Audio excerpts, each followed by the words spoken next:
Alright, so I'm going to show you how to replace the RAM on a T570 because I wasn't able to find instructions on the internet very easily. So here we go. So you have several screws to come out.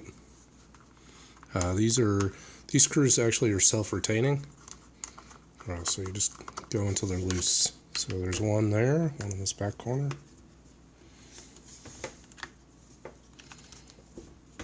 You have three. These are actually the keyboard screws.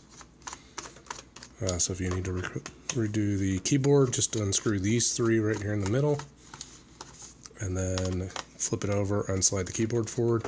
Unlike previous versions or other ThinkPads, there is basically nothing under the keyboard other than fan inlets or outlets and the connections for the keyboard itself. So not that exciting.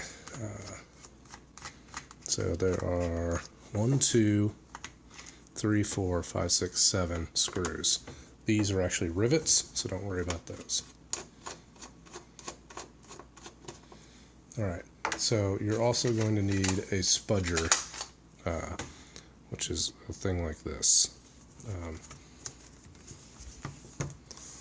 So the trick is, you need to get up in here, and you can see it's a little hard to see, but you slide along in here until you find a stop.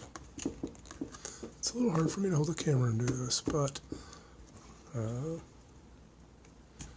are little stops in here. And when you find one, you can just kind of pop it over. There's one right there. And see, that actually popped open.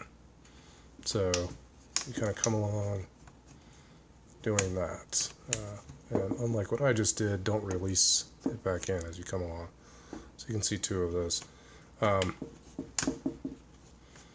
top of the computer, this side, this right hand side, is actually pretty easy to do. Back's easy to do, the front's easy to do. This bottom side, that's a little bit harder, so spend a little bit of time there. So I'm going to go through the rest of the computer and undo that.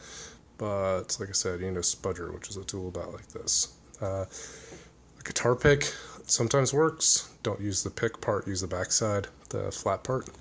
Anyway, I'll be back.